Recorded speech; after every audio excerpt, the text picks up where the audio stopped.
प्रिय साथियों, प्रिय मित्रों, आत्मिक आदर, आभार, अभिवादन, नमस्कार। मैं गुलेंद्र पटेल काशी हिंदू विश्वविद्यालय में बीए द्वितीय वर्ष का छात्र हूँ।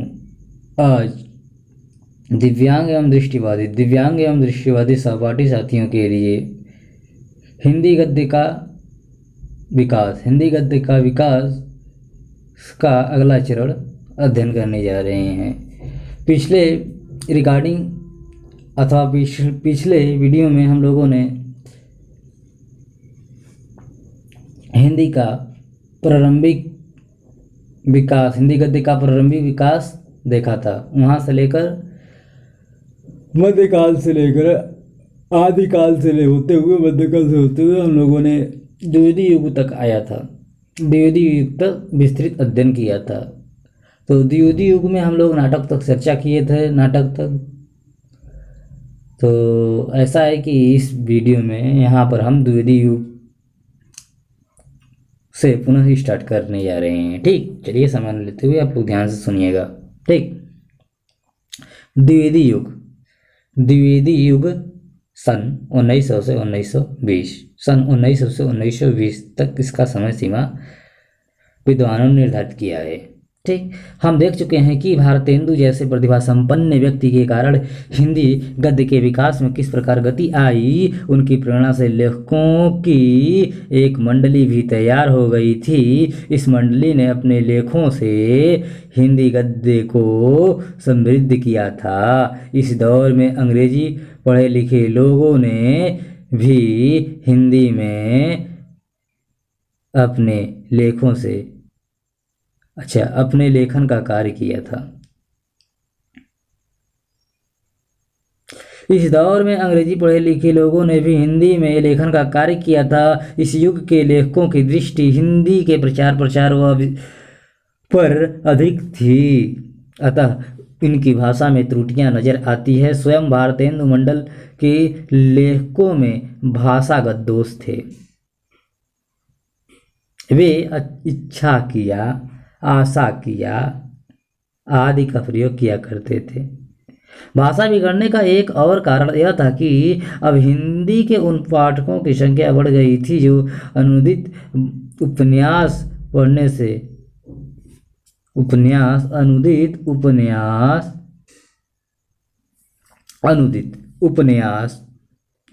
पढ़ने में रुचि रखते थे, किंतु अन्य भाषाओं से हिंदी में अनुवाद करने वालों ने इस भाषा को अच्छी जानकारी प्राप्त करना आवश्यक नहीं समझा।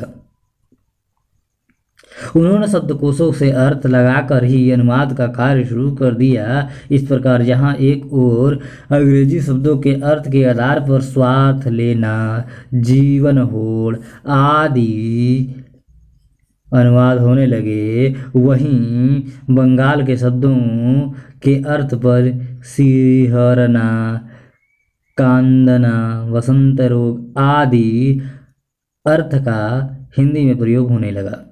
इस संकट की घड़ी में एक ऐसे व्यक्तित्व का आगमन हुआ कि जिसने इस स्थिति को संभाला ही नहीं वरन उसे बहुत सुरक्षित स्थान पर भी पहुंचाया। ठीक, इस प्रतिभा संपन्न व्यक्ति का नाम था पंडित महावीर प्रसाद द्विवेदी। इन्होंने सरस्वती पत्रिका के माध्यम से भाषा के परिमार्जन का महत्वपूर्ण कार्य किया। सरस्वती पत्रिका का प्रकाशन इंडिया प्रेस इलाहाबाद से सन 1900 में प्रकाशित होना शुरू हुआ और सन 1903 से इसके संपादक आचार्य महावीर प्रसाद द्विवेदी बन गए। द्विवेदी जी सरस्वती पत्रिका के सन 1920 तक संपादक रहे। हिंदी गद्य के विकास में ही नहीं भाषा और साहित्य के विकास में भी सरस्वती पत्रिका का प्रथम अप्रतिम योगदान है। सरस्वती को द्विवेदी के संपादन में जितनी प्रतिष्ठा प्राप्त हुई उतनी किसी अन्य हिंदी पत्रिका को प्राप्त नहीं हुई। द्विवेदी जी के संपादकत्व के में सरस्वती ने 20वीं सदी के आरंभिक 2 दशकों के प्रतिनिधि साहित्य को प्रस्तुत करने का मंच प्रदान किया। सरस्वती ने उस समय की राष्ट्रीय आकांक्षा को बाड़ी दी। सरस्वती ने ज्ञान विज्ञान के नए नए क्षेत्रों में प्रवेश किया और यह प्रमाणित किया कि हिंदी में जब भी जटिल से जटिल विषयों को प्रस्तुत करने की क्षमता निहित है। सरस्वती ने हिंदी गद्य की सभी विधाओं से संपन्न बनाने का महत्वपूर्ण प्रयत्न किया। सरस्वती ने हिंदी गद्य को परिनिष्ठित रूप दिया। उनमें व्याप्त अनघड़पन और अराजकता को समाप्त कर उसे एक रूपता प्रदान की। सरस्वती ने हिंदी गद्य और पद्य की भाषा के द्वंद्व को समाप्त किया और पद्य के लिए भी खड़ी बोली को सुनिश्चित कर दिया। अर्थात कविता की भाषा भी खड़ी बोली बन गई। यहाँ ऊपर गिनाए गए ये सभी कार्य ऐतिहासिक महत्व के हैं और सरस्वती ने ये सभी कार्य महावीर प्रसाद द्विवेदी के संपादकत्व में किया था। आचार्य महावीर प्रसाद द्विवेदी 1861 में जन्मते हैं और 1861 में जन्मते हैं। 1938 में इनका निधन हो जाता है। ठीक, 1861 से लेकर 1938 तक इनका जीवन काल है। स्वयं कवि थे, लेकिन उन्हें कवि के रूप में उतनी प्रतिष्ठा नहीं मिली जितनी अपने निबंध और समालोचना के कारण मिली थी। द्विवेदी जी ने सबसे बड़ा यह काम किया था कि उन्होंने सरस्वती में प्रकाशन के लिए आने वाले रचनाओं की भाषाओं को सुधार कर परिमार्जित और एक रूप किया।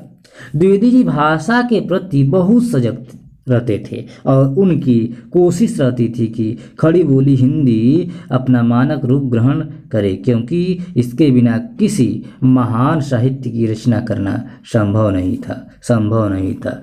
द्विवेदी जी ने उस युग की राष्ट्रीय चेतना और नवजागरण की भावना को पूरी तरह आत्मसात किया था और उसे हिंदी साहित्य के लिए आदर्श मानते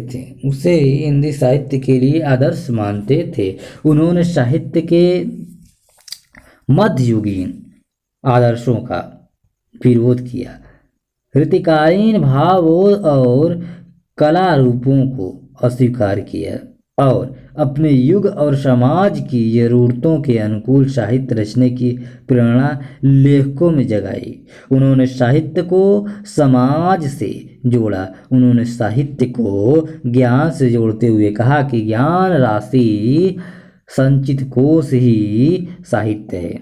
ज्ञान राशि का संचित कोश ही साहित्य है, ऐसा आचार्य महावीर प्रसाद द्विवेदी जी कहते हैं कि ज्ञान राशि का संचित कोश ही साहित्य है। उन्होंने स्पष्ट रूप से घोषणा की कि किसी देश की उन्नति अगर देखनी हो तो उस देश की साहित्य को देखो, उस देश को साहित्य को देखना चाहिए। उन्होंने स्पष्ट रूप से घोषणा की कि किसी देश की उन्नति अगर देखनी हो तो उस देश के साहित्य को देखना चाहिए। उन्होंने बुद्धिजीवियों का आह्वान किया कि वे अपनी भाषा में उत्कृष्ट साहित्य की रचना करें और अपने देश और समाज को नई दिशा दें।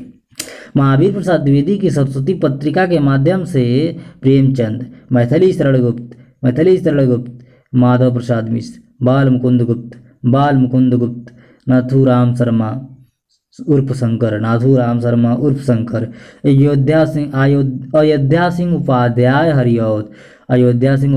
उर्फ हरिऔध, आचार्य रामचंद्र शुक्ल, पदम सिंह शर्मा आदि लेखकों को ख्याति मिली और उनका महत्वपूर्ण साहित्य जनता तक पहुंचा। द्विवेदी युग में गद्य की विभिन्न विधाओं का महत्वपूर्ण साहित्य लिखा गया, विशेष रूप से उपन्यास, कहानी, निबंध और आलोचना के क्षेत्र में। इस युग में महत्वपूर्ण काम हुआ। इस युग में इन विधाओं का अपना स्वतंत्र व्यक्तित्व बना और इसी स्वतंत्र व्यक्तित्व की नींव पर बाद में इन गद्य विधाओं ने महान साहित्यकार और महान रचनाएं दी। कहानी उपन्यास के क्षेत्र में प्रेमचंद, नाटक के क्षेत्र में जयशंकर प्रसाद, नाटक के क्षेत्र में ठीक, कहानी उपन्यास के क्षेत्र में प्रेमचंद्र, नाटक के क्षेत्र में जयशंकर प्रसाद, निबंध के क्षेत्र में बालमुकुंद गुप्त, सरदार पूर्ण सिंह, आचार्य रामचंद्र शुक्ल तथा आलोचना के क्षेत्र में आचार्य रामचंद्र शुक्ल इसी युग की देन थे। इसके अतिरिक्त जीवनी, आत्मकथा, संस्मरण, यात्रा विवरण जैसी कई नई विधाओं में भी महत्वपूर्ण लेखन हुआ। आगे हम द्विवेदी युग में गद्य की विभिन्न विधाओं का संक्षिप्त परिचय देंगे। गद्य की विविध विधाओं का विस्तृत अध्ययन आगे की अगली इकाई में करेंगे। चलिए नाटक देखते हैं यहाँ से। नाटक हिंदी के नाटकों की शुरुआत भारतेंदु युग में ही हो चुकी थी। भारतेंदु युग के प्रायः सभी रचनाकारों ने नाटकों की रचना की थी। स्वयं भारतेंदु ने नाटकों की रचना के साथ नाटक पर एक लंबा लेख लिखा था। ठीक, द्विवेदी युग में नाटकों का वैसा विकास नहीं हो पाया। यद्यपि इस दौर की कई नाटक लिखे गए और इस दौर में कई नाटक लिखे गए। ठीक, इस दौर में कई नाटक लिखे गए और दूसरी भाषाओं के कई महत्वपूर्ण नाटकों के हिंदी अनुवाद भी किए गए इस दौर में। ठीक, इस अवधि में बंगला, अंग्रेजी और संस्कृत के महत्वपूर्ण नाटकों के अनुवाद किए गए। बंगला नाटकों में से देवेंद्रजाल राय, रविंद्रनाथ ठाकुर, गिरीश बाबू, क्षीरोद प्रसाद, विद्या विनोद की रचनाओं के अनुवाद किए गए। अंग्रेजी नाटकों में शेक्सपियर के नाटकों हैमलेट, मैकबेथ, रोमियो, जूलियट आदि के अनुवाद भी किए गए। संस्कृत के नाटकों में कालिदास, भवभूति आदि के नाटकों के अनुवाद हुए थे जो बहुत लोकप्रिय हुए। मौलिक नाटकों के क्षेत्र में पंडित किशोरीलाल गोस्वामी, मौलिक नाटक के क्षेत्र में पंडित किशोरीलाल गोस्वामी, चौपेट और मयंक मंजरी, अयोध्या सिंह उपाध्याय, रुक्मणी परिणय और प्रद्युम्न विजय व्यायोग, पंडित ज्वाला प्रसाद मिश्र, सीता वनवास, बाबू शिव नंदन सहाय, सुदामा नाटक आदि के कई नाटक लिखे, लेकिन उनके नाट्य अत्यंत साधारण स्तर के ही कहे जाएंगे। इस दौर में फारसी थिएटर के नाटकों ने काफ़ी लोकप्रियता अर्जित कर ली थी, लेकिन साहित्यिक दृष्टि से वे अधिक मूल्यवान नहीं थे। नाटकों के क्षेत्र में महत्वपूर्ण कार्य की शुरुआत जयशंकर प्रसाद ने की, जिन्होंने नाटकों का एक नया ढांचा खड़ा किया और उन्हें साहित्यिक उत्कृष्टता प्रदान की। उपन्यास आधुनिक युग की प्रतिनिधि विधा है। इसे आधुनिक युग का महाकाव्य कहा गया है। गद्य के विकास के साथ हिंदी में भी उपन्यास लेखन की शुरुआत हुई। भारतेंदु से पूर्व श्रद्धा राम फुलौरी ने भाग्यवती नामक उपन्यास की रचना की थी। स्वयं भारतेंदु युग में भी कई उपन्यास लिखे गए जिसमें लाला श्रीनिवास दास का शिक्षाप्रद उपन्यास परीक्षा गुरु प्रकाशित हुआ।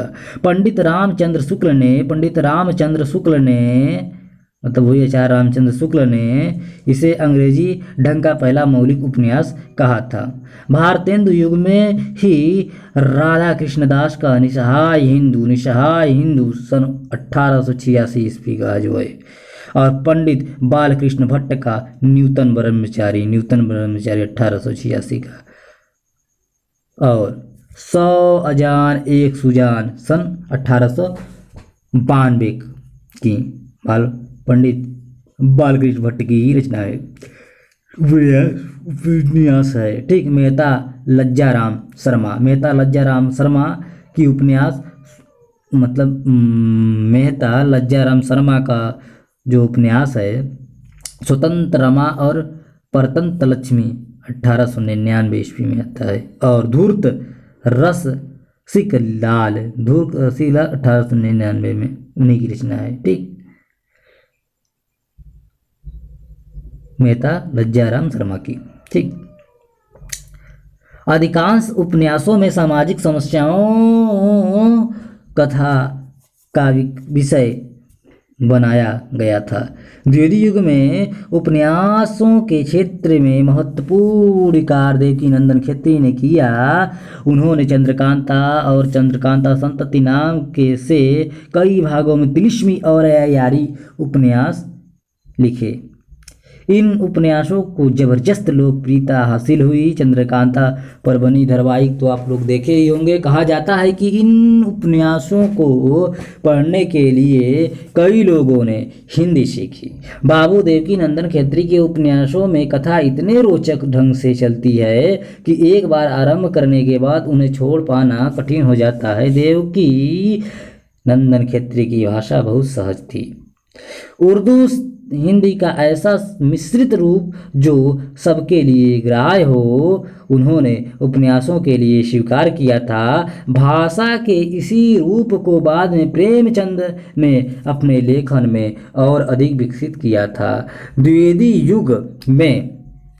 युग में ही पंडित किशोरीलाल गोस्वामी ने भी कई उपन्यास लिखे। शुक्ल जी के शब्दों में इनके उपन्यासों में समाज के कुछ सजीव चित्र, वासनाओं के रूप, रंग, चित्ताकर्षक वर्णन और थोड़ा बहुत चरित्र चित्रण भी अवश्य पाया जाता है। गोस्वामी जी ने किशोरीलाल गोस्वामी जी ने 65 के करीब छोटे बड़े उपन्यास लिखे थे और उपन्यास नाम से मासिक पत्र भी निकाला था। इनके उपन्यासों में चपला, तारा, तरूण, तपस्विनी, रजिया बेगम, लीलावती, लवंगलता उल्लेखनीय हैं। इसी युग में पंडित अयोध्या सिंह उपाध्याय ठेठ हिंदी का ठाठ 1899 ईस्वी में लिखते हैं और अधखिला फूल 1907 में लिखते हैं। लज्जाराम मेहता हिंदू गृहस्थ आदर्श दंपत्ति सन 1904 में लिखते हैं। बिगड़े का सुधार 1907 में लिखते हैं। बाबू वज्रनंदन सहाय सौंदर्य उपासक और राधाकांत 1912 ईस्वी में लिखते हैं। आदि ने भी कई उपन्यास लिखे। उपन्यास के क्षेत्र में सर्वाधिक महत्वपूर्ण योगदान देने वाले प्रेमचंद्र का आगमन भी इसी युग में हुआ था। हिंदी प्रेमचंद्र पहले उर्दू में लिखते थे, बाद में हिंदी में लिखने लगे। उनके शुरुआती उर्दू उपन्यास के हिंदी संस्करण द्विवेदी युग में ही प्रकाशित हुए थे, जिनमें प्रेमा वरदान का उल्लेख किया जा सकता है। उनका पहला महत्वपूर्ण उपन्यास सेवा सदन सन 1915 का उपन्यास द्विवेदी युग में ही प्रकाशित हुआ था। द्विवेदी युग में दूसरी भाषाओं के भी कई उपन्यासों का अनुवाद हुआ था, विशेष रूप से बांग्ला उपन्यासों का। बांग्ला उपन्यासकारों में बंकिम चंद्र, रमेश चंद्र दत्त, हाराड़ चंद्र, रक्षित, शरत चंद्र, रविंद्रनाथ ठाकुर आदि लेखकों के कई उपन्यासों के हिंदी अनुवाद किए गए। कहानी कहानी कहानी। वैसे तो भारत में कहानी की लंबी परंपरा रही है, किंतु जिसे आधुनिक कहानी कहा जाता है वह अधिक पुरानी नहीं है।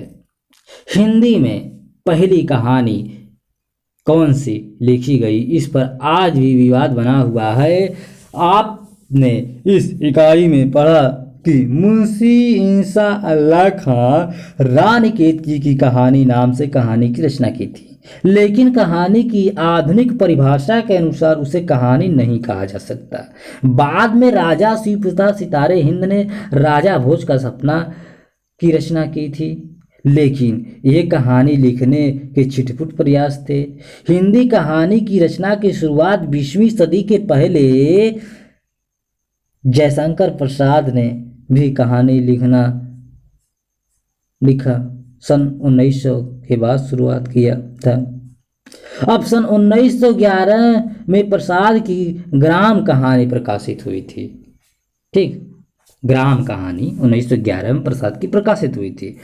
सन 1915 में चंद्रधर शर्मा गुलेरी की प्रसिद्ध कहानी उसने कहा था, सन 1915 में चंद्रधर शर्मा गुलेरी की प्रसिद्ध कहानी उसने कहा था प्रकाशित हुई। सन 1916 में प्रेमचंद ने इससे पहले उर्दू में कई कहानियां लिखी थी। द्विवेदी युग में कहानी के क्षेत्र में उल्लेखनीय लेखन करने वाले साहित्यकारों में विश्वनाथ शर्मा कौशिक, सुदर्शन राधिका रमण प्रसाद, सुदर्शन थे, राधिका रमण प्रसाद सिंह थे, जीपी श्रीवास्तव थे, चतुर सेन शास्त्री आदि प्रमुख हैं। कहानी के विकास की दृष्टि से प्रेमचंद और जयशंकर प्रसाद का योगदान अप्रतिम है। जैसा कि आप लोग जानते हैं कि कथा सम्राट प्रेमचंद को कहा जाता है, लेकिन जयशंकर प्रसाद भी कम नहीं हैं, उनकी भी अनेक कहानियां हैं। निबंध और समालोचना। भारतेंदु युग में ही निबंध विद्या का महत्वपूर्ण विकास हो चुका था। भारतेंदु युग में निबंधों में जहां राष्ट्र और समाज के प्रति चिंता व्यक्त हुई थी, वहीं तीखा व्यंग और विनोद प्रवृत्ति भी दिखाई देती थी। द्विवेदी युग के निबंधों में यद्यपि व्यंग और विनोद प्रवृत्ति कुछ कम नजर आती हैं, किंतु बाल मुकुंद गुप्त के निबंधों में हम इस विशेषता को देख सकते हैं। बाल मुकुंद गुप्त ने सामयिक और राजनीतिक परिस्थिति को लेकर कई निबंध लिखे हैं, जिनकी व्यंग्यात्मक भाषा और तीव्र राष्ट्रीय भावना अपना ध्यान आकृष्ट करते हैं। शिव शंभु का चिट्ठा नाम से लिखे गए निबंध इस दृष्टि से उल्लेखनीय हैं। द्विवेदी युग के निबंधकारों में महावीर प्रसाद द्विवेदी का महत्वपूर्ण स्थान है। आपने अपने निबंधों द्वारा राष्ट्रीय, सामाजिक, सांस्कृतिक और साहित्यिक प्रश्नों को उठाया। इस दृष्टि से आपके निबंध विचार प्रधान कहे जा सकते हैं। इस युग के अन्य प्रमुख निबंधकारों में पंडित माधव प्रसाद मिश्र, सरदार पूर्ण सिंह, बाबू श्याम सुंदर दास, चंद्रधर शर्मा गुलेरी, बाबू गुलाब राय, पंडित आचार्य रामचंद्र शुक्ल, पंडित रामचंद्र शुक्ल अर्थात आचार्य रामचंद्र शुक्ल आदि प्रमुख हैं। ठीक, द्विवेदी युग में निबंधों की भाषा और अधिक परिमार्जित है। उसका विषय क्षेत्र भी विस्तृत होता है, जिससे नए नए विषयों का विवेचन और वर्णन करने की क्षमता बढ़ती है। द्विवेदी युग की भाषा का आदर्श रूप इस युग के निबंधों में ही देखने को मिलता है। भाषा की सृजनात्मक क्षमता को गंभीर विवेचन और विश्लेषण तथा भावों की कलात्मक अभिव्यक्ति के लिए प्रयुक्त किया गया। हिंदी के श्रेष्ठ निबंधकार आचार्य रामचंद्र शुक्ल के निबंध भी इसी दौर के सामने आए थे। द्विवेदी युग का एक अन्य महत्वपूर्ण योगदान है। द्विवेदी युग का एक अन्य महत्वपूर्ण योगदान है समालोचना का आरंभ। वैसे तो एक दो कृतियों की छिटपुट आलोचना भारतेंदु युग में भी हुई थी। आनंद कादम्बनी में लाला श्रीनिवास दास के नाटक संयोगिता स्वयंवर की विशद आलोचना प्रकाशित हुई थी, किंतु समालोचना की वास्तविक शुरुआत द्विवेदी युग में ही होती है। इस दौर में आलोचना के सैद्धांतिक पक्ष से संबंधित कई निबंध लिखे गए, यद्यपि उन पर पाश्चात्य समीक्षा सिद्धांतों का स्पष्ट प्रभाव प्रकट होता था। भारत में समीक्षा की कोई परंपरा नहीं थी। समीक्षा के नाम पर गुण दोष बताना ही पर्याप्त समझा जाता था, लेकिन द्विवेदी युग में जो समीक्षा पद्धति आरंभ हुई उनमें कृति की विशद व्याख्या भी की जाती थी।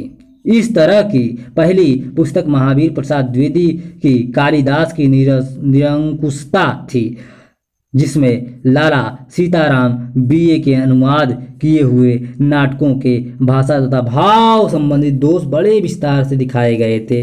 द्विवेदी जी ने अन्य कई ग्रंथों की समीक्षाएं लिखी थी। द्विवेदी युग में कई अन्य लेखकों मिश्र बंधु, श्याम सुंदर दास, पदम सिंह शर्मा, कृष्ण बिहारी मिश्र, बाबू गुलाब राय ने व्यवहारिक समीक्षा को समृद्ध बनाने का महत्वपूर्ण कार्य किया, लेकिन समीक्षा के क्षेत्र में युगांतरकारी कार्य आचार्य रामचंद्र शुक्ल ने किया, जिनके समीक्षा संबंधित कई लेख द्विवेदी युग में ही प्रकाशित हुए थे। एक प्रश्न आपके साथ मैं रखता हूं। हिंदी भाषा और साहित्य के संवर्धन में सरस्वती ने निम्नलिखित योगदान दिया, इनमें से एक सही नहीं है, उसे बताइए। राष्ट्रीय आकांक्षा को वाणी दी, भारतेंदु युग के लेखकों को मंच प्रदान किया, हिंदी भाषा को एक रूपता प्रदान की, गद्य की सभी विधाओं में लेखन को प्रोत्साहन दिया।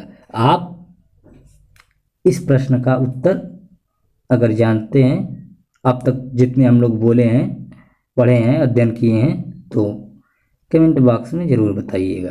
ठीक। द्विवेदी जी के दूसरा प्रश्न है, द्विवेदी जी के साहित्य में निम्नलिखित 4 प्रवृत्तियों में से 3 मिलती है। देखिए, निम्नलिखित प्रवृत्तियों में से एक सही नहीं है, उसे बताइए। गद्य और पद्य की भाषागत एकता पर बल दिया, रीतिकालीन भावबोध का समर्थन किया, राष्ट्रीय भावना और नवजागरण को प्रोत्साहित किया, समाज की जरूरतों के अनुकूल साहित्य रचने की प्रेरणा दी। ठीक, इसमें से कौन गलत है उसको आप टिक मारिएगा, बताइएगा मतलब। ठीक, कमेंट बॉक्स में। चलिए आगे हम बढ़ते हैं। अब आते हैं प्रेमचंद और उनके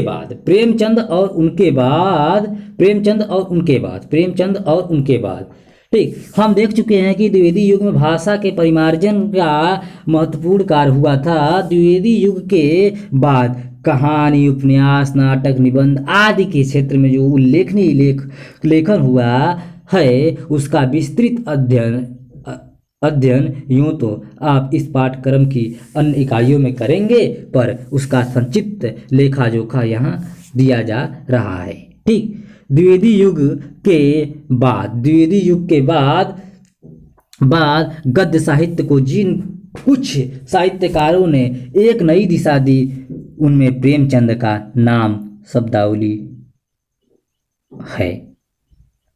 यद्यपि प्रेमचंद ने द्विवेदी युग से ही लेखन आरंभ कर दिया था, तथापि उनके उपन्यासों और कहानियों में एक नवीनता दिखाई देती है। अतः इन विधाओं में उनसे एक नए युग का प्रारंभ माना जाता है। समाज एवं देश की यथार्थ स्थिति का चित्रण उनकी रचनाओं में मिलता है। उन्होंने साहित्य की अनेक विधाओं में रचनाएं की। प्रेमचंद ने उपन्यास, कहानी, नाटक, निबंध, झिड़ियाँ आदि तो लिखी ही लिखी ही अनुवाद का कार्य भी किया। अपनी उत्कृष्ट रचनाओं के द्वारा उन्होंने हिंदी कहानी को काफ़ी ऊंचा उठाया। उन्होंने लगभग 300 कहानियों की रचना की है। उनकी कहानियों में विषय की विविधता है। समाज एवं परिवार की किसी न किसी समस्या को उन्होंने अपनी कहानियों का आधार बनाया है। उनकी कहानियाँ मानसरोवर के 8 भागों में संकलित हैं। मानसरोवर के 8 भागों में संकलित हैं। ईदगाह, कफन, शतरंज के खिलाड़ी, पूस की रात, बड़े घर की बेटी, पंच परमेश्वर, नमक का दरोगा आदि उनकी श्रेष्ठ कहानियाँ हैं। ठीक, इनका भी मैंने रिकॉर्डिंग किया हुआ है, आप लोग सुन सकते हैं, जाके देख सकते हैं, प्लेलिस्ट में खोज सकते हैं।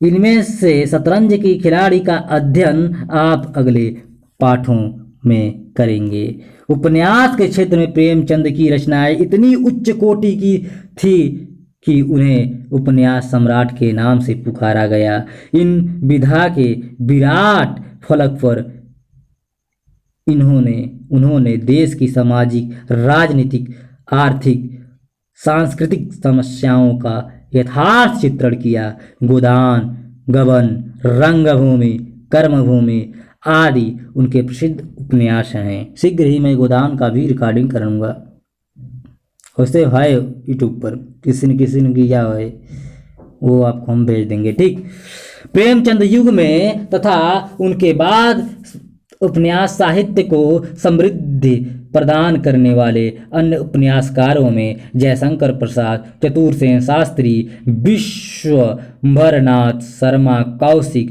पांडे, बेचन शर्मा, उग्र, इलास चंद्र जोशी, सूर्यकांत त्रिपाठी निराला, भगवती प्रसाद वाजपेयी, गुरुदत्त, भगवती चरण वर्मा का चित्रलेखा हम लोगों ने अध्ययन किया। उपेंद्रनाथ अयक्स, जैनेन्द्र अज्ञे, यशपाल, नागार्जुन, फणीश्वरनाथ रेणु का महिला आचरण हम लोगों ने रिकॉर्डिंग किया है। आचार्य हजारी प्रसाद द्विवेदी, अमृतलाल नागर आदि के नाम उल्लेखनीय हैं। हम जान चुके हैं कि हिंदी कहानी के क्षेत्र में प्रेमचंद का महत्वपूर्ण योगदान है। प्रेमचंद के समकालीन और परवर्ती जिन कहानीकारों ने इस विधा के विकास में महत्वपूर्ण भूमिका निभाई, उनमें जयशंकर प्रसाद, चंद्रधर शर्मा गुलेरी, सुदर्शन, यशपाल, अमृत राय, मंथननाथ गुप्त, मंथनाथ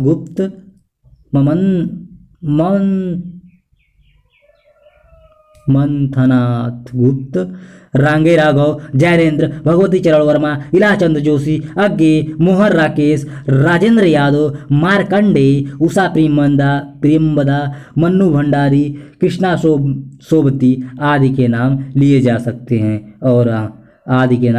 सकते हैं। ठीक, प्रेमचंद के समकालीन जयशंकर प्रसाद के नाटकों में एक नयापन और अलगाव दिखाई देता है, इसलिए इस क्षेत्र में उन्हें युग परिवर्तक नाटककार माना जाता है। प्रेमचंद के समकालीन जयशंकर प्रसाद के नाटकों में एक नयापन और अलगाव दिखाई देता है, इसलिए इस क्षेत्र में उन्हें युग परिवर्तक नाटककार माना जाता है। इन्होंने अपने अधिकतर नाटकों में इतिहास को आधार बनाया। ऐतिहासिकता के साथ राष्ट्रीय चेतना और भारतीय संस्कृति का मिश्रण भी इनके नाटकों में दिखाई देता है। प्रसाद के नाटकों में कामना, जन्मेजय का नाग यज्ञ, राजश्री, विशाखा, अजातशत्रु, स्कंदगुप्त, चंद्रगुप्त और ध्रुव स्वामी का विशेष महत्व स्वीकार किया गया है। प्रसाद के बाद नाटक के क्षेत्र में उल्लेखनीय कार्य करने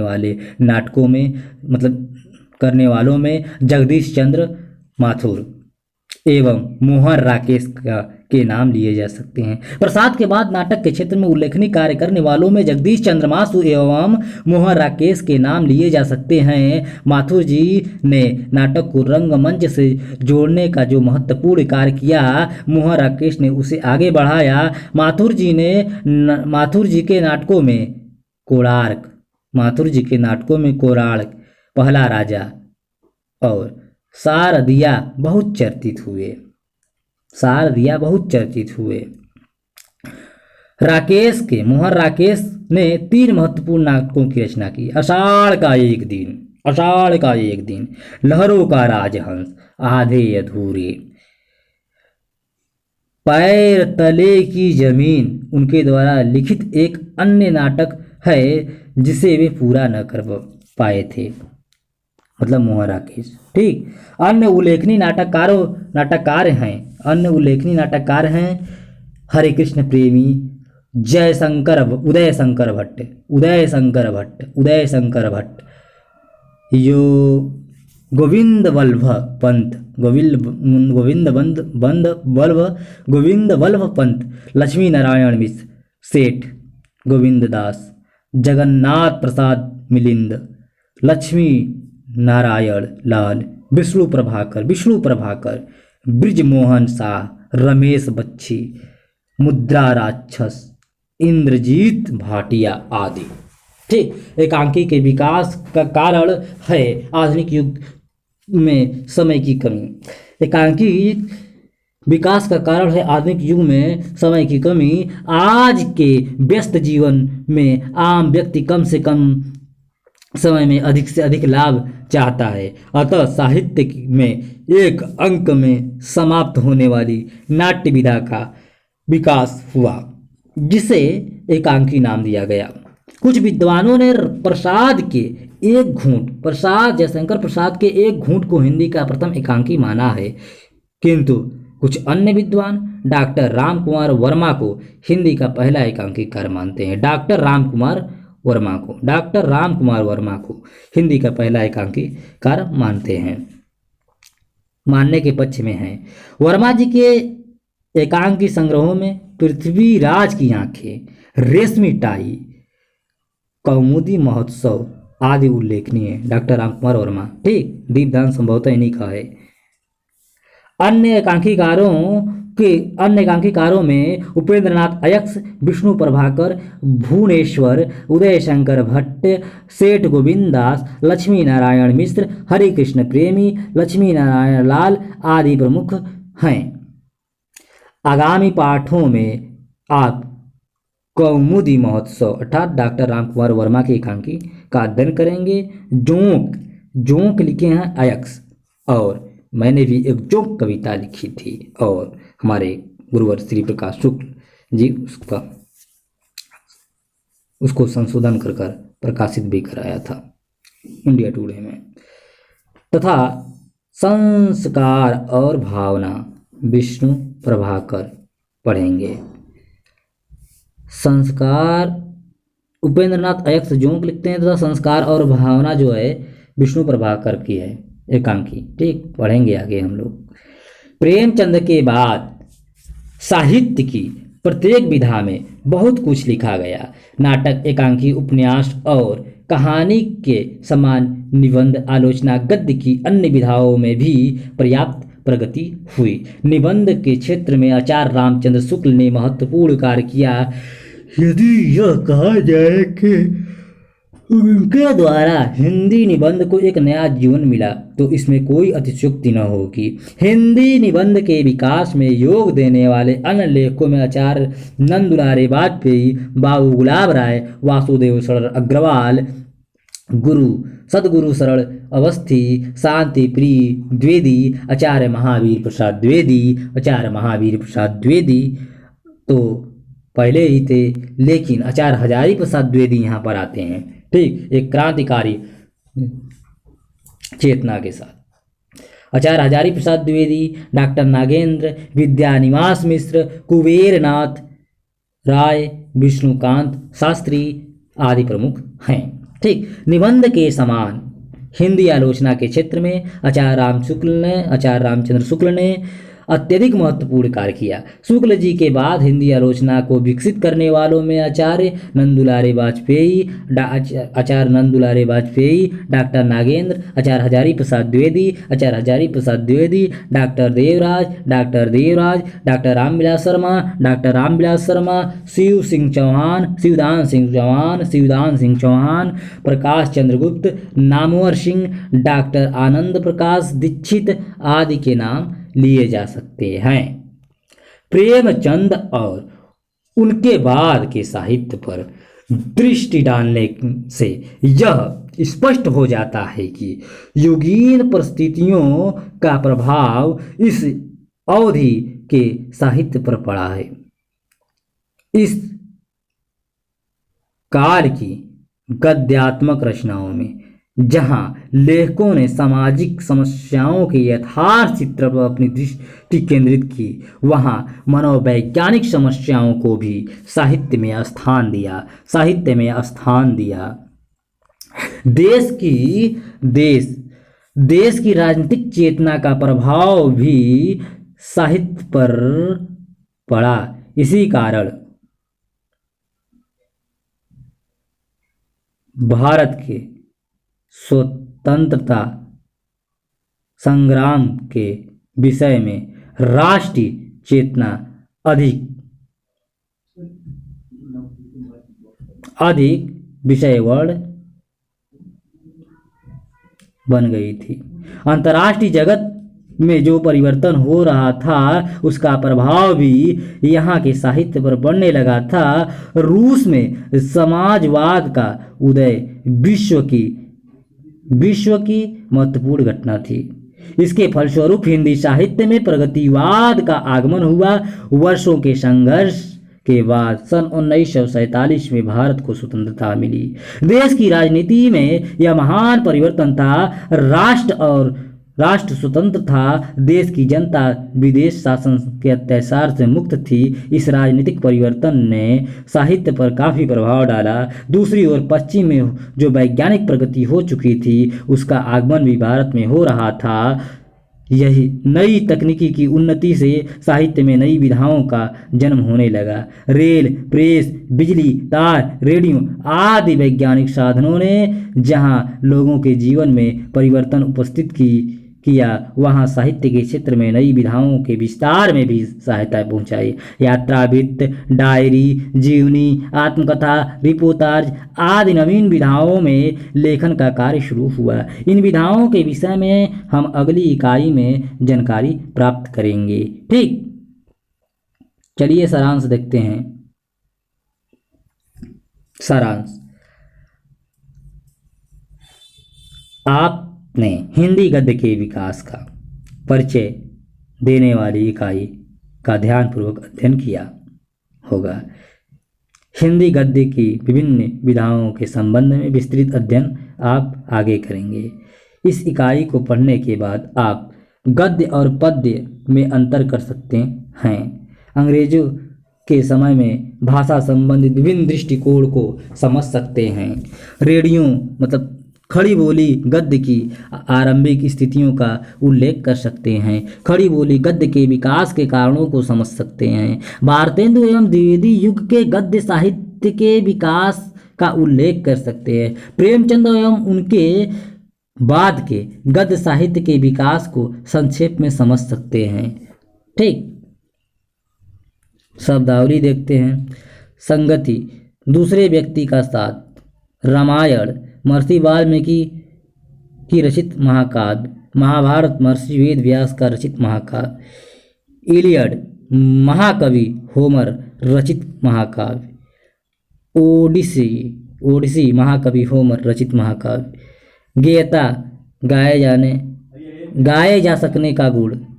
विधार विनिमय, विचारों का परस्पर आदान प्रदान। विचार विनिमय, ठीक, विचारों का परस्पर आदान प्रदान। व्याकरणिक संरचना, व्याकरण के नियमों के अनुकूल वाक्य आदि की रचना। प्रणयन मतलब रचना का निर्माण। हिंदुई अर्थात मुसलमान जब भारत में आए तो वे यहाँ के लोगों को हिंदू और भाषा को हिंदुई कहते थे। बाद में इसे हिंदवी भी कहा गया। ठीक, बाद में इसे हिंदवी भी कहा गया। हिंदवी देखिए, हिंदुई। ठीक, रेख्ता अर्थात फारसी भाषा का वह शब्द है जिसका अर्थ है गिरा, पड़ा, बिखरा हुआ। उर्दू के लिए भी रेख्ता शब्द का प्रयोग मिलता है।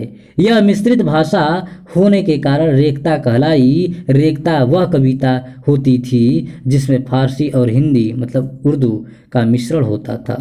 दक्षिणी हिंदी दक्षिणी हिंदी अर्थात दक्षिणी हिंदी मूलतः हिंदी का वह पूर्व रूप है जिसकी विकास ईसा का 14वीं सदी के 18वीं सदी तक दक्षिण के बहमी कुतुब शाही आदिल शाही राज्यों में हुआ था। वह मूलतः दिल्ली के आसपास की खड़ी बोली ही थी जिस पर ब्रज, अवधी, राजस्थानी, पंजाबी के साथ साथ मराठी, गुजराती, दक्षिण के तेलुगु तथा कन्नड़ भाषाओं का भी प्रभाव था। कुछ उपयोगी पुस्तकें देख लीजिए। आचार्य रामचंद्र शुक्ल का हिंदी साहित्य का इतिहास, काशी नागरी प्रचारी सभा द्वारा वाराणसी से। आचार्य हजारी प्रसाद द्विवेदी हिंदी साहित्य का उद्भव और विकास, राजकमल प्रकाशन, नई दिल्ली। विश्व प्रकाश दीक्षित का हिंदी साहित्य का न्यूतन इतिहास, अशोक प्रकाशन, नई सड़क, दिल्ली। ठीक,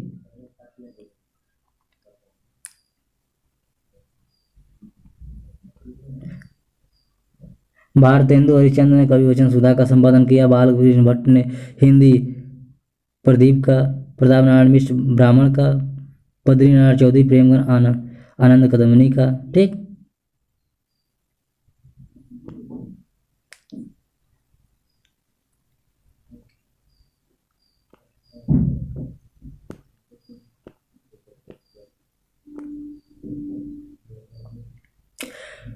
अब प्यारे साथियों, प्यारे मित्रों, हम लोगों ने इकाई 2 में आ गया है, अध्याय 2 में आ गए हैं, जिसका शीर्षक है हिंदी गद्य की विधाएं। हिंदी गद्य की विधाएं, इकाई 2 हिंदी गद्य की विधाएं।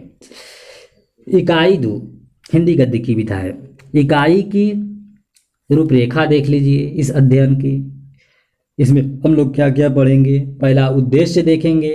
ठीक, उद्देश्य देखेंगे, प्रस्तावना, साहित्य, नाटक, नाटक का वर्गीकरण, रेडियो नाटक, दूरदर्शन नाटक, एकांकी, उपन्यास, कहानी, लघु कथा, निबंध, आलोचना, रेखा चित्र और संस्मरण, आत्मकथा और जीवनी, यात्रावृत्त, रिपोर्टाज, सारांश, शब्दावली, उपयोगी पुस्तकें, बोध प्रश्न के उत्तर। ठीक, चलिए हम लोग उद्देश्य पर सीधे आते हैं। अब उद्देश्य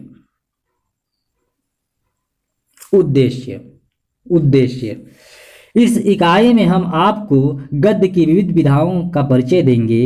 इसे पढ़ने के बाद आप वांग्मय एवं साहित्य में अंतर कर सकेंगे। वांग्मय और साहित्य में अंतर कर सकेंगे। साहित्यिक रचनाओं का वर्गीकरण कर सकेंगे। ज्ञान विज्ञान की प्रगति के फलस्वरूप साहित्य में विकसित नवीन विधाओं का परिचय दे सकेंगे। गद्य की विविध विधाओं का रूप स्पष्ट कर सकेंगे।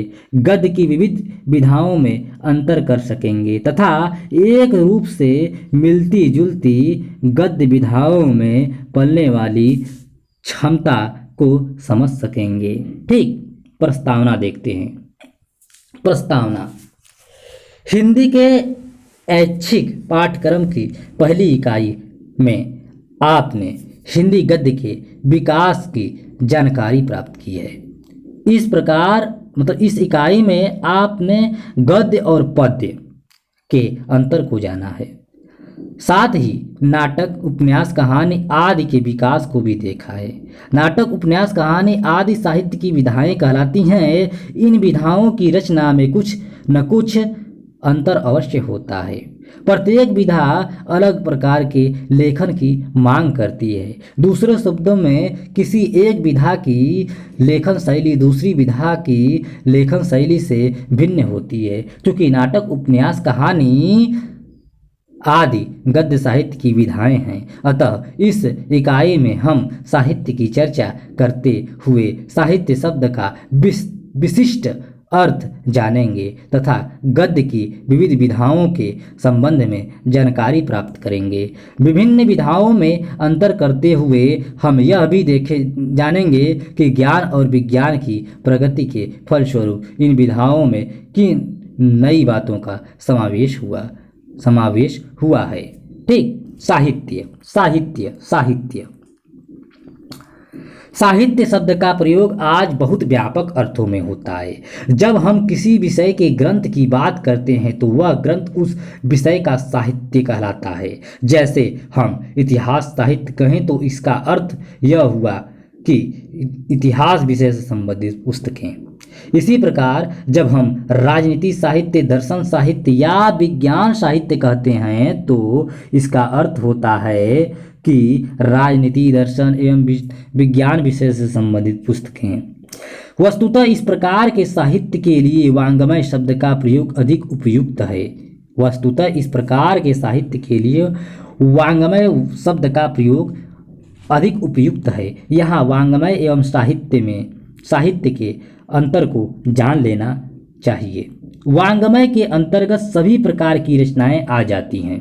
वाङ्मय के अंतर्गत सभी प्रकार की रचनाएं आ जाती है, पर साहित्य में कुछ विशिष्ट रचनाएं आती हैं। साहित्य में केवल उन्हीं रचनाओं की गणना की जाती है जिनसे पाठक को आनंद की प्राप्ति होती है। वाङ्मय और साहित्य के इस अंतर को मानक हिंदी कोश में इन शब्दों में समझा गया है, लिखा गया है। देखिए मानक हिंदी में क्या कहा गया है।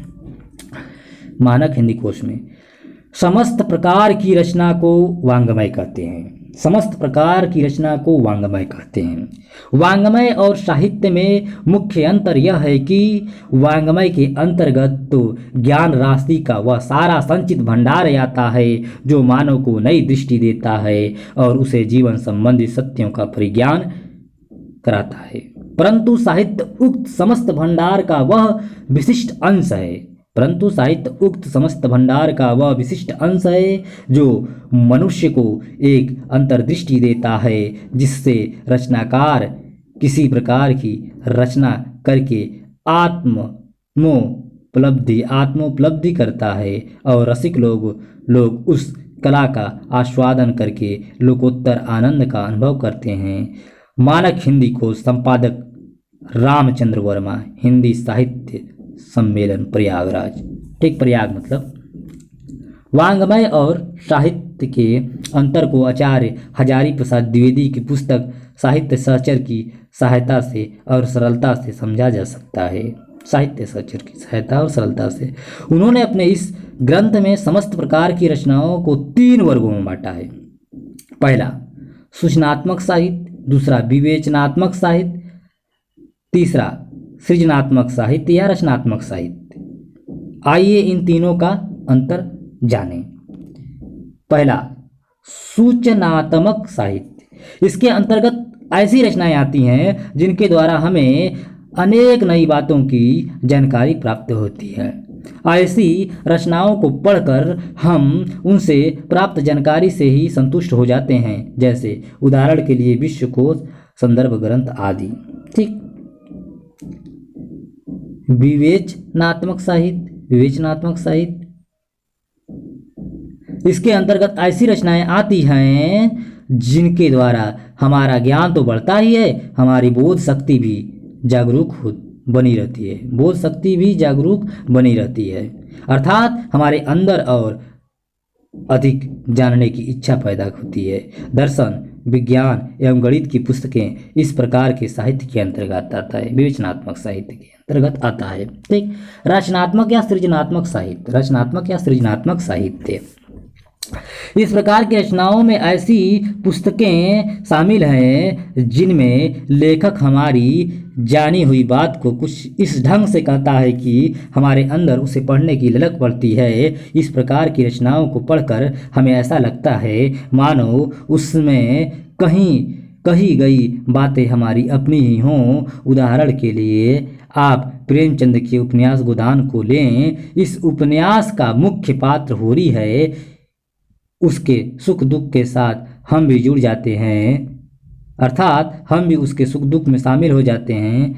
आचार्य हजारी प्रसाद द्विवेदी के शब्दों में, आचार्य हजारी प्रसाद द्विवेदी के शब्दों में, इस प्रकार की रचनाएं हमें सुख दुख की व्यक्तिगत संकीर्णता और दुनियावी झगड़ों से ऊपर ले जाती है और संपूर्ण मनुष्य जाति के और भी आगे बढ़कर प्राणी मात्र के से सुख दुख, राग विराग, आह्लाद आमोद को समझ की सहानुभूतिमय दृष्टि देती है, सहानुभूतिमय दृष्टि देती है। साहित्य सहचर पीठ संख्या 2, हजारी प्रसाद द्विवेदी की रचना। ठीक, देख सकते हैं वहाँ से। कविता, नाटक, कहानी, उपन्यास, निबंध आदि इसी श्रेणी की रचनाएं हैं, मतलब रचनात्मक या सृजनात्मक। ठीक, समस्त प्रकार की रचनाओं के जो 3 वर्ग बांटे गए हैं उन्हें वाङ्मय के अंतर्गत रख सकते हैं, पर उनमें से तीसरा जो सृजनात्मक साहित्य ही साहित्य शब्द के विशिष्ट अर्थ का बोधक है। ठीक, इस पाठ में हम साहित्य शब्द का प्रयोग इसी अर्थ में करेंगे। ठीक, सृजनात्मक साहित्य के अर्थ में, रचनात्मक साहित्य के अर्थ में।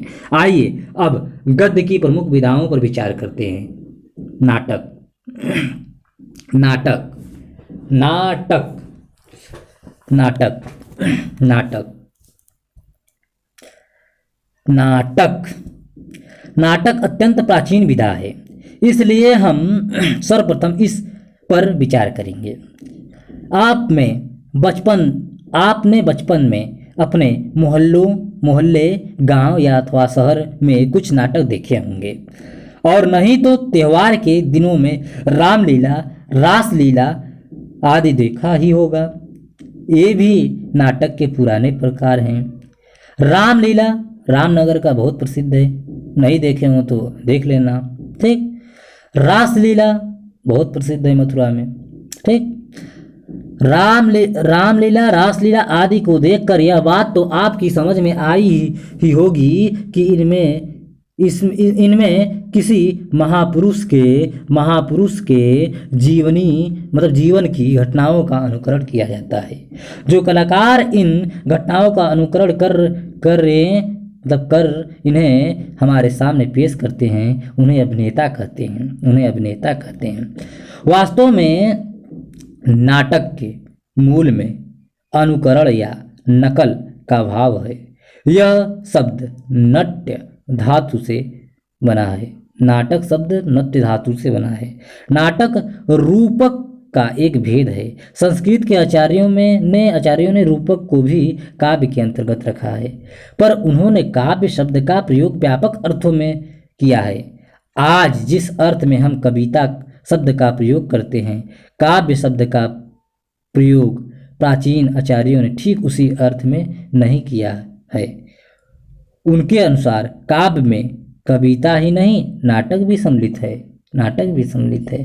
कान से सुनने मतलब श्रवण और आंख से देखने अर्थात दृष्टि के आधार पर काव्य के 2 भेद किए गए हैं, श्रव्य काव्य और दृश्य काव्य। जिन रचनाओं का आनंद मुख्य रूप से सुनकर लिया जाता है उसे श्रव्य काव्य के अंतर्गत आती है, और इसी दृष्टि से कविता, कहानी, उपन्यास आदि श्रव्य काव्य हैं। कविता, कहानी, उपन्यास श्रव्य काव्य हैं। जिन रचनाओं की रचना प्रमुख रूप से चक्षु अर्थात आँखों के आधार पर की जाती है और जिसका आनंद देखकर लिया जाता है, उन्हें दृश्य काव्य कहा जाता है। नाटक इसी वर्ग में है, नाटक इसी वर्ग की रचना है, अतः यह दृश्य काव्य है। ठीक, दृश्य काव्य होने के कारण नाटक की वास्तविक सफलता मंच पर खेले जाने में है। दृश्य काव्य होने के कारण नाटक की वास्तविक सफलता मंच पर खेले जाने में है। किसी नाटक को मंच पर देखकर या पढ़कर आप पाते हैं कि उस नाटक में किसी घटना का चित्रण है। यह घटना कुछ व्यक्तियों के जीवन पर घटित हुई है। यह घटना किस काल अर्थात समय में घटित हुई है। जिन व्यक्तियों की कथा नाटक में है वे आपस में या स्वयं से वार्तालाप करते हैं और वार्तालाप का आधार भाषा है। नाटक के लिखने का कोई स्थान या देश है।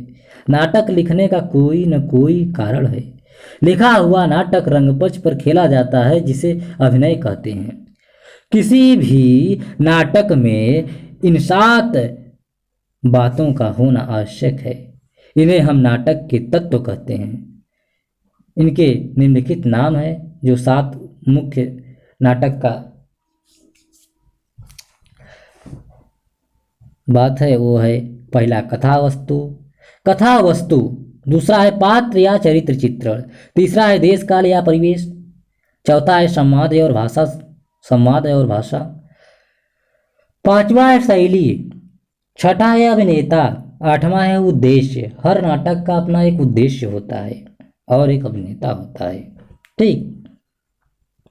नाटक के इन तत्वों के आधार पर हम नाट्य विधा का विवेचन करेंगे, किंतु अंतर यह है कि संवाद और भाषा शैली को हमने एक ही नाम दिया। संवाद और भाषा शैली को हमने एक ही नाम दिया, संरचना शिल्प।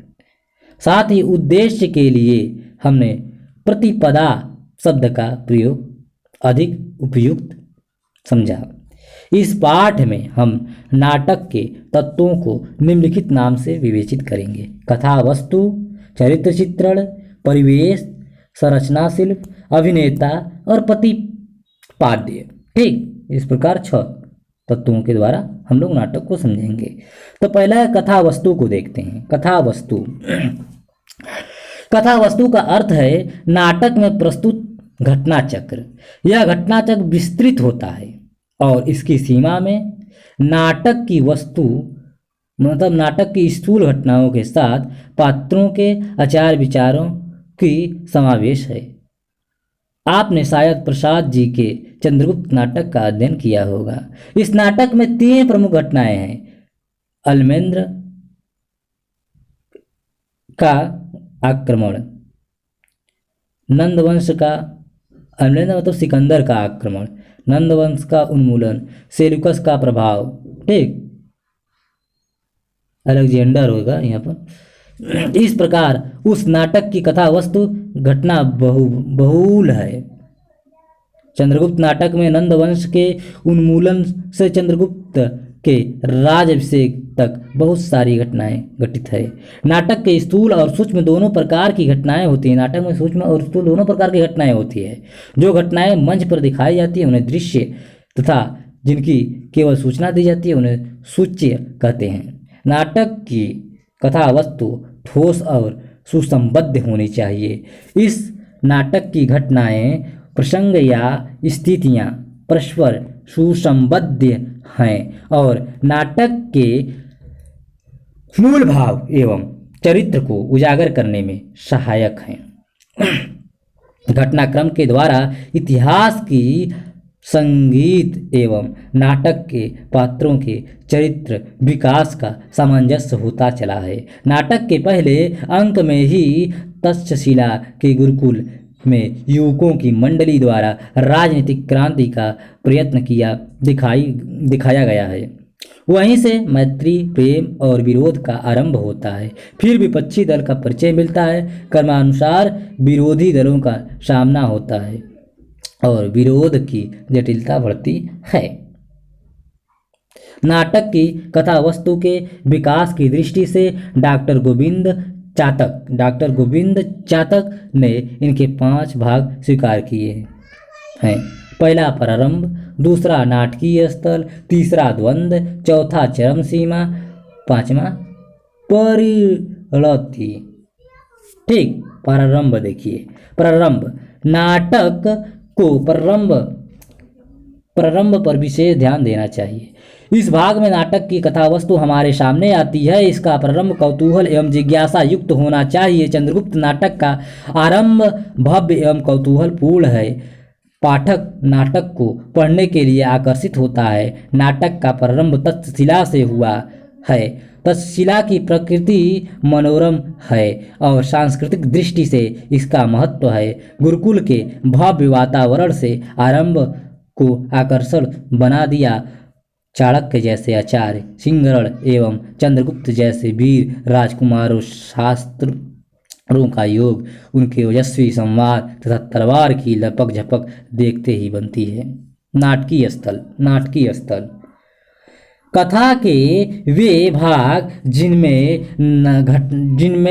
घटनाएं ऐसा मोड़ लेती है कि जिनकी दर्शकों को पहले से कल्पना नहीं होती और जिनसे वह कौतूहल का अनुभव करता है, नाटकीय स्तर कहलाते हैं। कथा वस्तु के इस भाग में नाटक के पात्र परिस्थिति विशेष में उलझ जाते हैं। नंद की सभा में चंद्रगुप्त की आंखों के सामने चाणक्य का तिरस्कार और अपमान होता है, चंद्रगुप्त की भी निंदा होती है। यही तो नाटकीय स्थल प्रारंभ होता है, यहीं से नाटकीय स्थल प्रारंभ होता है।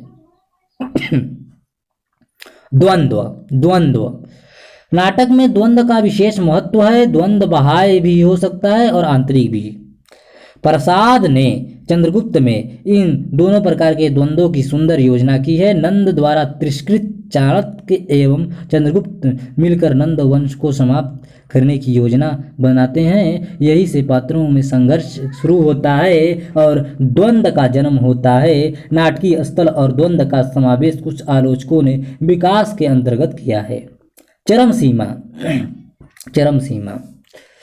द्वंद्व की परिणाम स्वरूप नाटक चरम सीमा पर पहुंचता है। चंद्रगुप्त में चाणक्य की कूटनीति से नंद वंश का नाश होता है। चंद्रगुप्त ने चाणक्य की कूटनीति से नंद का वंश का नाश करता है। ठीक, सेल्यूकस और चंद्रगुप्त की मैत्री से युद्ध समाप्त होती है और भारतीय शांति का अनुभव करते हैं।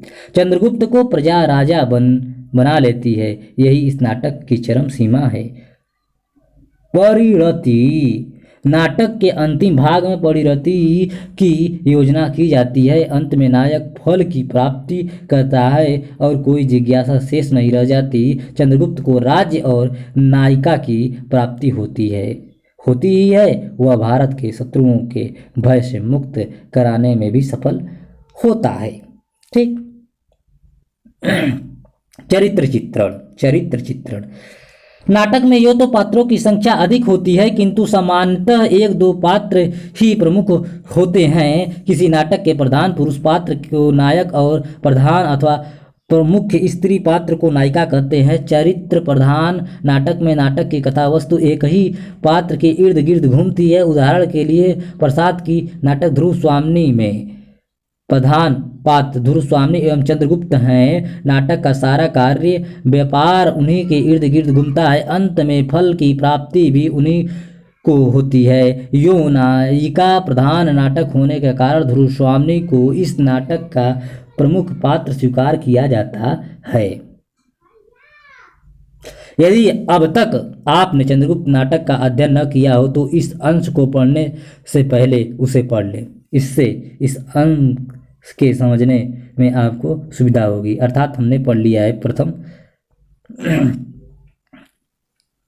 तृतीय सेमेस्टर में। ठीक, हम लोगों ने पढ़ा है तृतीय सेमेस्टर में चंद्रगुप्त नाटक। ठीक, आदरणीय वरिष्ठ कवि एवं आचार्य रामाज्ञा शशिधर सर से हम लोगों ने उसका विस्तृत अध्ययन किया था। ठीक, चंद्रगुप्त नाटक का अगर आप लोगों ने नहीं देखा है तो मेरा असाइनमेंट यूट्यूब पर जाकर देख सकते हैं। मैंने उस पर कुछ अपना असाइनमेंट भी तैयार किया था। नाटक के चरित्र के विकास के लिए नाटककार पात्रों के अनुरूप संवादों की योजना करता है। पात्रों के वार्तालाप द्वारा उनके चरित्र को उजागर किया जाता है। पुराने नाटकों में पात्रों के मानसिक सोच विचार के लिए एक विधि अपनाई जाती है जिसे आकाशभाषी कहा जाता था। पात्र दर्शकों के सुविधे के लिए स्वयं ही जोर से पूछ लेता था, क्या कहा, अमुक बात, फिर स्वयं ही उस प्रश्न का उत्तर भी दे देता था। समकालीन नाटकों में वैज्ञानिक उपकरणों की सहायता से इसे भिन्न रूप में प्रस्तुत किया जा रहा है जो अधिक युक्तिसंगत प्रतीत होता है। पात्रों के कार्यों एवं उनके पारस्परिक वार्तालाप से उनके चरित्र पर प्रकाश पड़ता है। जब कोई पात्र किसी अन्य पात्र के विषय में कोई बात कहता है तो उससे भी चरित्र चित्रण में सहायता मिलती है। आप चंद्रगुप्त नाटक में चंद्रगुप्त के चरित्र को देखें। उनके कार्य में ही नहीं उसके विषय में अन्य पात्रों के कथनों से भी उसकी वीरता पर प्रकाश पड़ता है। द्वंद्व के लिए वह सदैव प्रस्तुत होता है। वह स्वाभिमानी है, वह दृढ़ प्रतिज्ञ है। अपने इष्ट प्रधान साधन के लिए वह सिकंदर जैसे यशस्वी की सहायता भी स्वीकार नहीं करता। शत्रु पक्ष भी उसकी वीरता की प्रशंसा करता है।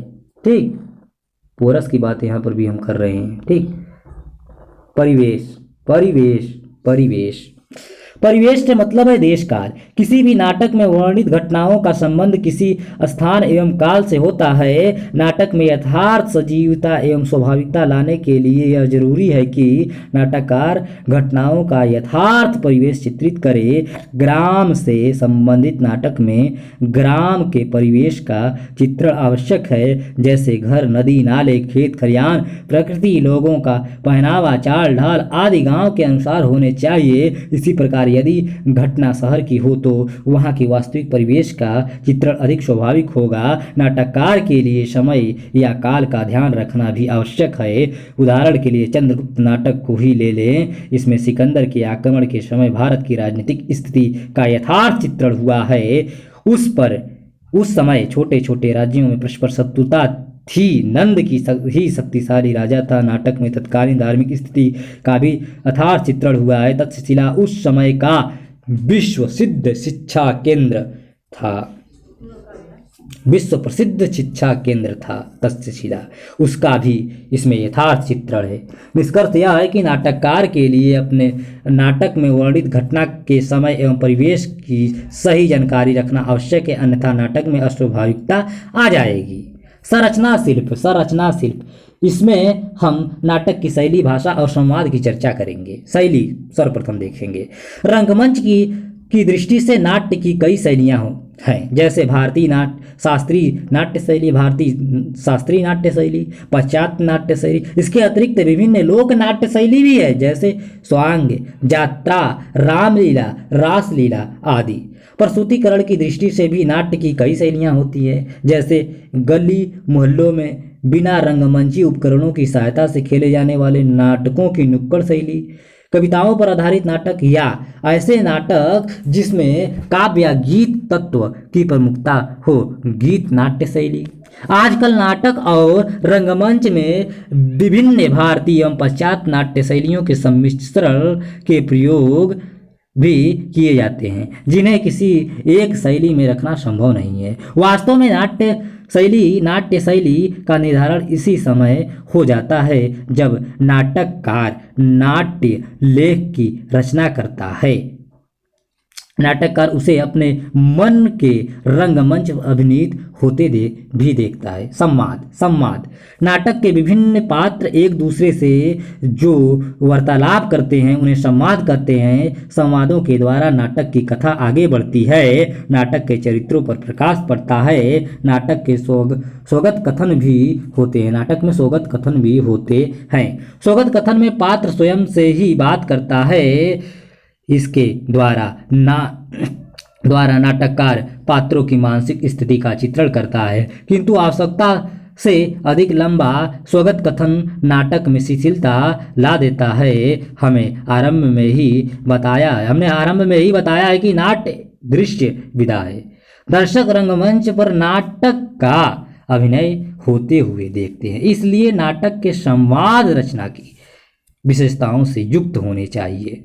चंद्रगुप्त नाटक की संवाद योजना देखने पर लगता है कि इस नाटक के संवादों से कथा वस्तु आगे बढ़ती है, अर्थात नाटक से लेकर तक्षशिला की राजनीति पर दृष्टि रखने तक की बात बढ़ती चली गई है। आइए एक उदाहरण देखते हैं। उदाहरण है आरंभ के दृश्य से। ठीक, आरंभ के दृश्य।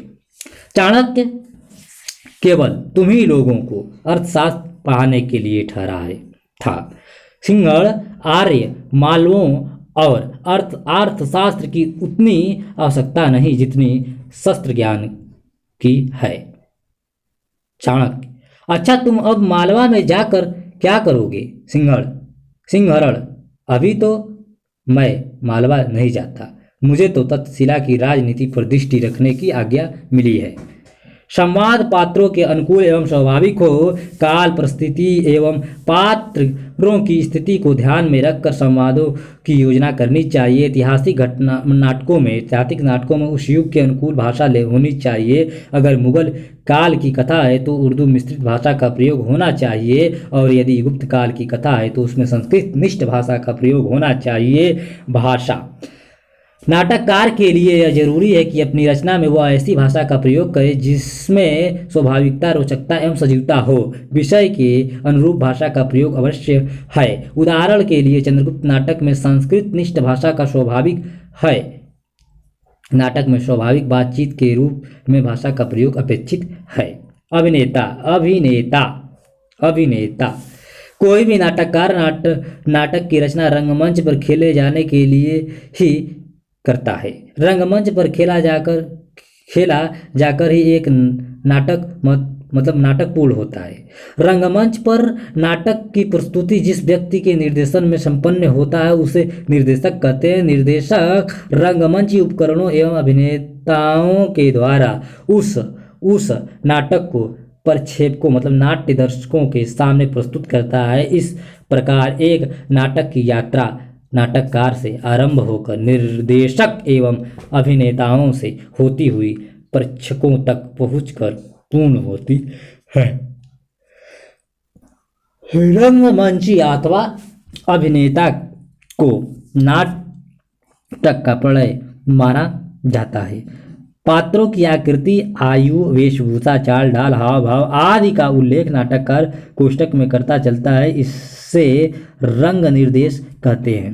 नाटक की मंची प्रस्तुति रंग निर्देशों से सहायता मिलती है। प्रतिपाद्य सफल नाटककार अपने नाटक के द्वारा गंभीर प्रतिपाद्य या उद्देश्य को हमारे सामने रखता है। नाटक की कथा, वस्तु, पात्र, परिवेश, शिल्प आदि तत्वों से महत्वपूर्ण है उसका प्रतिपाद्य। अनेक नाटककारों ने स्वयं अपने नाटकों के प्रतिपाद्य अथवा उद्देश्य की चर्चा की है। उदाहरण के लिए प्रसाद जी ने चंद्रगुप्त, विशाख आदि ऐतिहासिक नाटकों के लिखने के उद्देश्य पर प्रकाश डाला है। उन्होंने विशाख दत्त प्रथम संस्करण की भूमिका में लिखा है। इतिहास का अनुशीलन किसी भी जाति को अपना आदर्श संगठित करने के लिए अत्यंत लाभदायक होता है। मेरी इच्छा भारतीय इतिहास की अप्रकाशित अंश में से उन प्रकांड घटनाओं का दिग्दर्शन कराने की है जिन्होंने कि हमारी वर्तमान स्थिति को बनाने का बहुत कुछ प्रयत्न किया है। निस्संदेह किसी नाटक के लिए प्रतिपाद्य का महत्व बहुत अधिक है। प्राचीन आचार्यों ने प्रतिपाद्य के स्थान पर रस शब्द का प्रयोग नाटक में उसी को सर्वोपरि माना था। नाटक में नाटककार जो कहना चाहता है उसे प्रतिपाद्य या उद्देश्य कहते हैं। किसी भी नाटक के प्रतिपाद्य को समझने के लिए यह जरूरी है कि पहले हम नाटक को अच्छी प्रकार से समझे, फिर उसके संदेश को पहुंचाने और उसके बाद नाटक से के साहित्यिक एवं सामाजिक मूल्य का निर्णय करें। ठीक, अंत को ध्यान में रखकर नाटक को दो कोटियों में विभाजित किया जाता है। सुखांत वे नाटक जिसका अंत सुख से होता है। दुखांत वे नाटक जिसका अंत दुखांत से होता है। प्यारे साथियों, अब यहाँ से नाटक का वर्गीकरण हम लोग दूसरे अध्ययन या दूसरे रिकॉर्डिंग दूसरे वीडियो में देखेंगे। तो आप सभी से साहित्यिक सहायता सविनय निवेदन है कि यह वीडियो या रिकॉर्डिंग मैं अपने दिव्यांग एवं दृष्टिबाधित विद्यार्थी साथियों के लिए किया हूँ। कृपया आप उन्हें अवश्य शेयर करें। बहुत बहुत आत्मिक धन्यवाद।